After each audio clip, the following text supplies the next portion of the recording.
అందరికీ స్వాగతం. ఇవాల్టి నుంచి మాఘమాసం ప్రారంభం కదండి. మాఘ పురాణం 1వ అధ్యాయం మాఘమాస మహిమ. శుక్లాంబరధరం విష్ణుం శశివర్ణం చతుర్భుజం ప్రసన్నవదనం ధ్యాయేత్ సర్వవిఘ్నోపశాంతయే. వ్యాసం వసిష్ఠనప్తారం శక్తి పౌత్రమకల్మషం పరాశరాత్మజం వందే సుఖతాతం తపోనిధిం.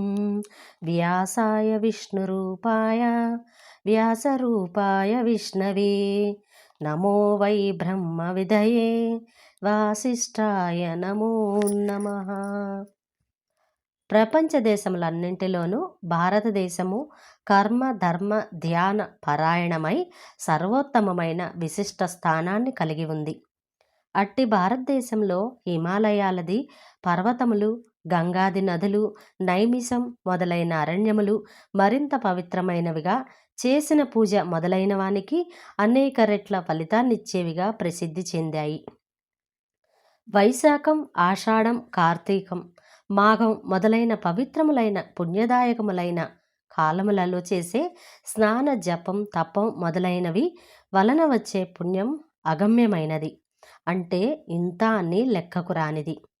పూర్వం మహర్షులు శ్రీ మహావిష్ణువు వద్దకు వెళ్ళి, స్వామి, స్నానానికి ధ్యానాధికమైన తపస్సుకి ప్రశాంతము పావనము సిద్ధిప్రదము అయిన ప్రదేశాన్ని మాకీ భూమండలంలో నిర్దేశింపుడని ప్రార్థించిన వారు, అప్పుడు శ్రీ మహావిష్ణువు వారితో, మహర్షులారా, నేను నా చక్రాన్ని విసురుతాను.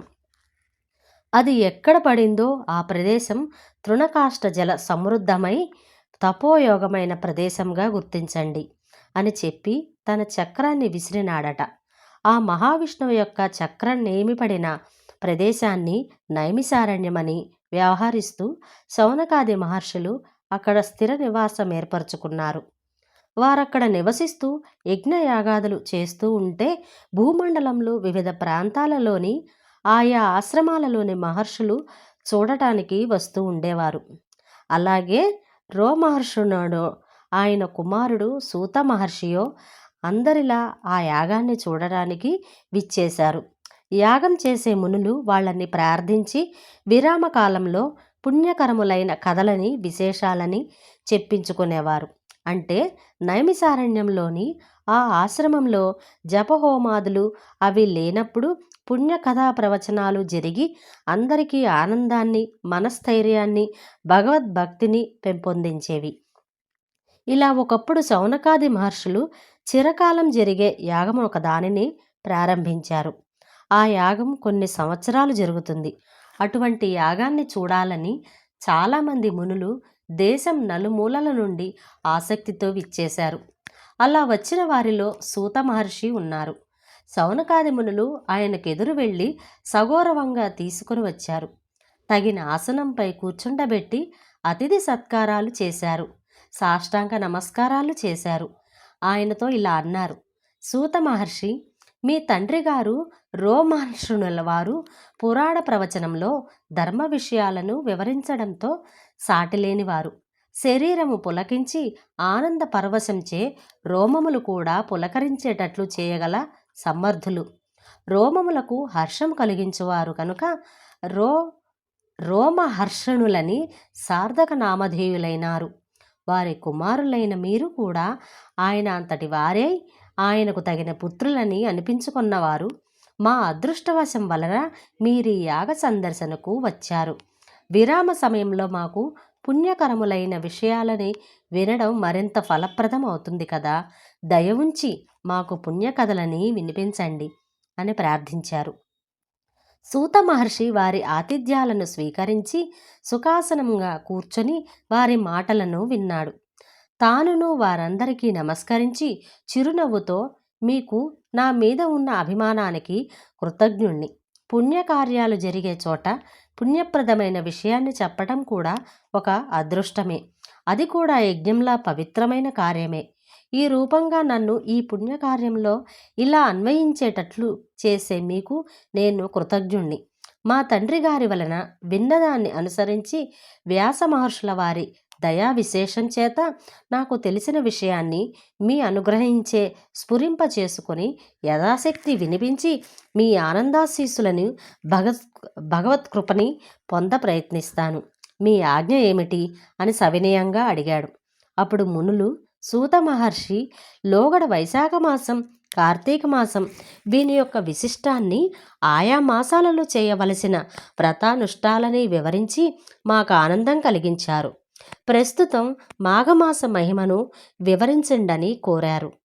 అప్పుడు సూత మహర్షి క్షణకాలం కళ్ళు మూసుకొని ధ్యానంలో ఉండి తండ్రి గారిని గురువులను తలుచుకొని నమస్కరించి కనులు తెరిచి మునులకు మరలా నమస్కరించి ఇలా ప్రారంభించాడు. మహర్షి సత్తములారా, మీరు అడిగిన ప్రశ్న సారవంతమైనది. విశేషించి సామాన్య పూజానినానికి మరింతగా ఉపయోగించేది చదువుకొన్నవారు కొద్దిమంది అయినా యజ్ఞయాగాలు జపతపాలు చేసి పాపం పోగొట్టుకొని పుణ్యం సంపాదించుకుంటారు. పై విధంగా చేసే సావకాశం లేనివారు తరించడానికి ఈ విషయం బాగా ఉపకరిస్తుంది. పూర్వం ఒకప్పుడు జగన్మాత అయిన పార్వతీదేవి పరమేశ్వరుణ్ణి ఇదే విషయాన్ని అడిగింది.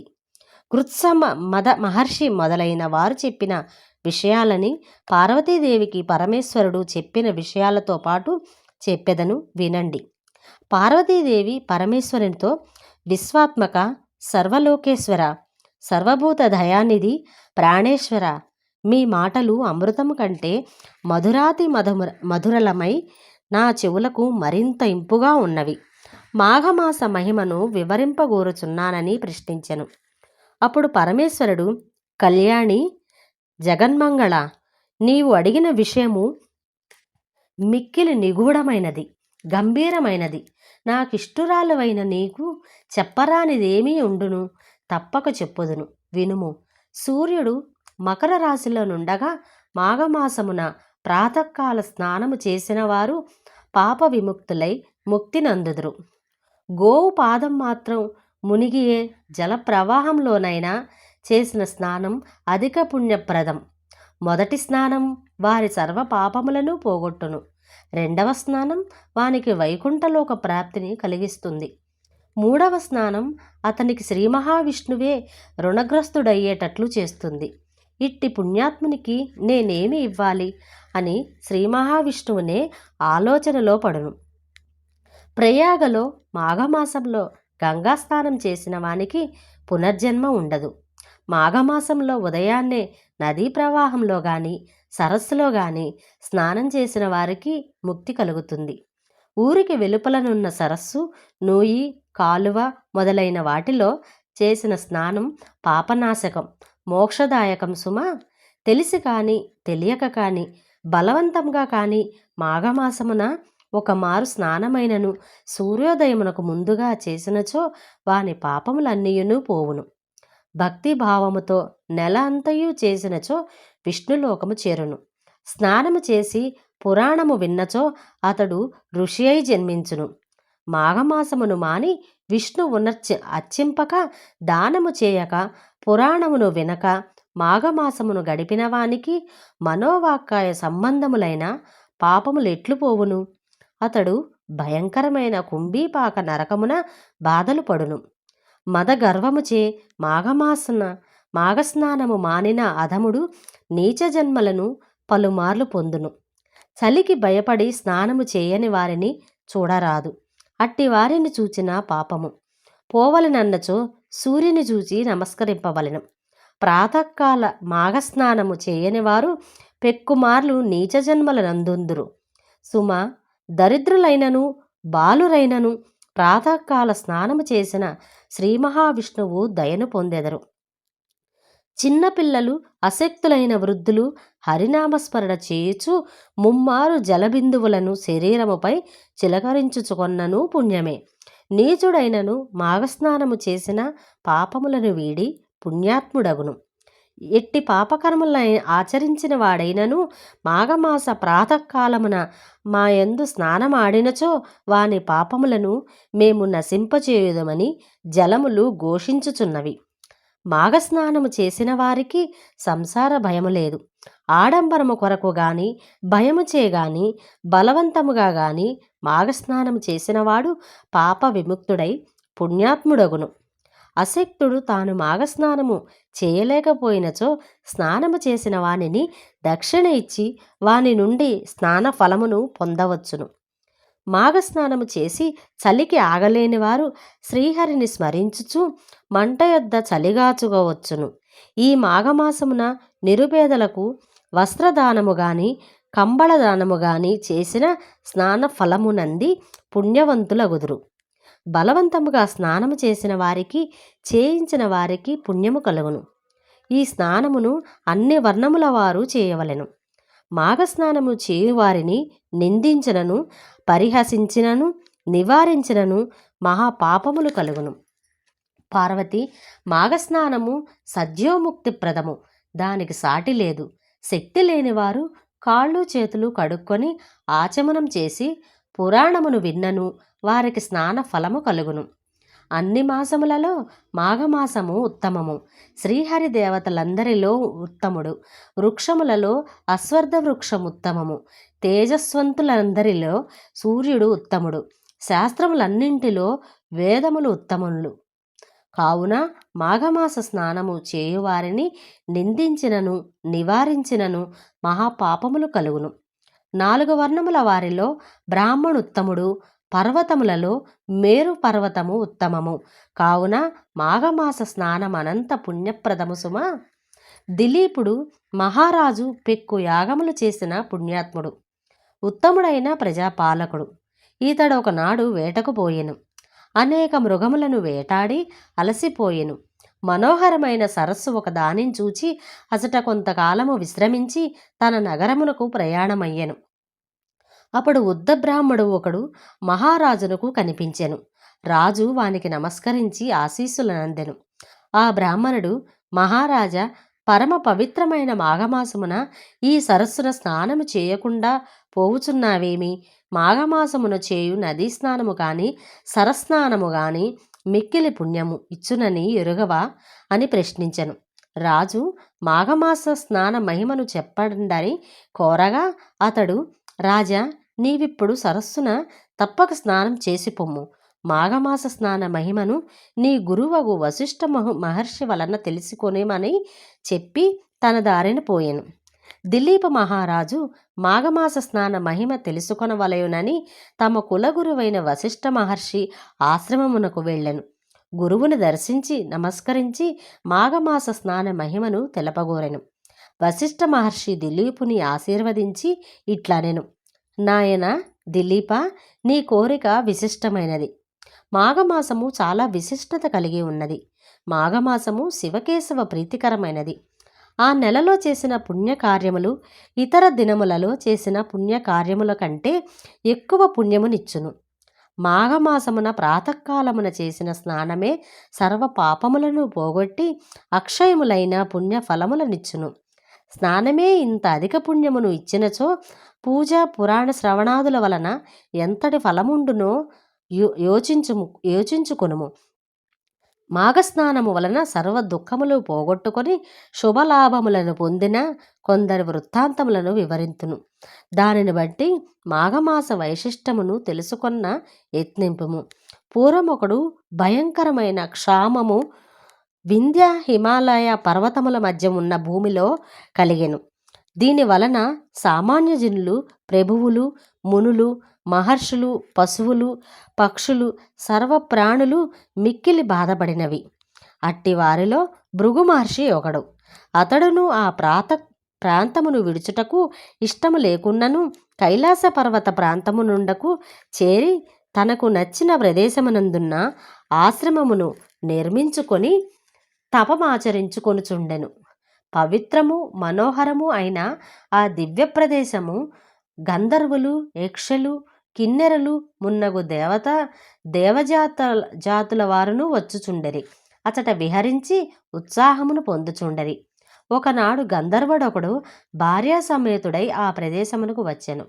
అతడు భృగు మహర్షికి నమస్కరించెను. అతని శరీరము మిక్కిలి సుందరమైన, గంభీరమైన, మనోహరమైన, విచిత్రమై ఉండెను. వాని మొగము మాత్రము పులి మొగమై ఉండెను. ఇందువలన అతడు ఎంత చక్కగా ఉన్నను పులి మొగము వలన విచిత్రముగా భయంకరమై ఉండెను. అతడు భృగు మహర్షికి నమస్కరించిన తరువాత, మునీశ్వర, నాకు భోగభాగ్యములన్నీ ఉన్నవి. ఈ నా భార్యను చూచితరి గదా, ఈమె సౌందర్యము, గుణసంపద నిరుపమానములు. నేను గంధర్వుడను. మానవుల కంటే దివ్యశక్తులు కొన్ని ఉన్నవి. కానీ భయంకరమైన వికారమైన ఈ పులిమొగము నాకు బాధాకరముగా ఉన్నది. దీనిని పోగొట్టుకొనుట ఎట్లో తెలియరాకున్నది. ఈ వికారము వలన నాకు గల సుఖములు, భోగములు నన్ను సంతోషపరచుటలేదు. దయ ఉంచి నాకీ వికార రూపము పోవు ఉపాయమును చెప్పుండని ప్రార్థించెను. భృగు మహర్షికి గంధర్వుని పరిస్థితికి జాలి కలిగినది. వానికి సాయపడవలయను అనుకొన్నాడు. నాయనా, పురాకృత కర్మము ఎవనివని విడువదు. గత జన్మలో చేసిన పాపము వలన నీకీ స్థితి కలిగినది. పాపము, దురదృష్టము, పేదరికము ఇవి మూడును జీవుని బాధించును. ఇట్టి వానిని పోగొట్టుకుని శుభలాభములు పొందవలెనన్న పుణ్యనదులయందు స్నానము, పవిత్ర క్షేత్రములందు దేవపూజ చేసి కొనవలయను. ఇట్టి వానిని పవిత్రమైన కాలమున చేసినచో సంధ్య ఫలము కలుగును. కాలమంతయు మంచిదే అయినను మాఘమాసము విశిష్టమైనది. ఈ నెలలో చేసిన స్నానము, పూజ, జపము, తపము జీవికి గల పాపము పోగొట్టి శుభమును వెంటనే కలిగించును. అన్ని పుణ్యనదులలో స్నానాధికములచే చేసినచో వచ్చు ఫలితము మాఘమాసములో నదిలో కానీ, సముద్రంలో కానీ, కాలువలో కానీ, సెలయేరులో కానీ ఏ స్వల్ప జల ప్రవాహమైనను అందు స్నానము చేసినచో వచ్చును. అనగా మాఘస్నానమును ఏ ప్రవాహమును చేసినను సర్వతీర్థములయందు చేసిన పుణ్యమునిచ్చునంత గొప్పది. ఏ జాతి వారికైనను అనంత పుణ్యమునిచ్చును.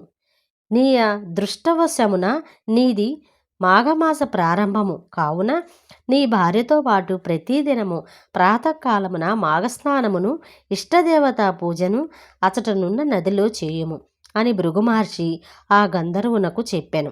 ఆ గంధర్వుడు ముని చెప్పినట్లుగా అచటి నదిలో మాఘస్నానము, తీరమున ఇష్టదేవతా పూజను విడువక మాఘమాసమంతయు చేసెను. ఆ పుణ్యవశమున వాని పులిమొగము పోయి వానికి సుందరమైన ముఖము వచ్చెను.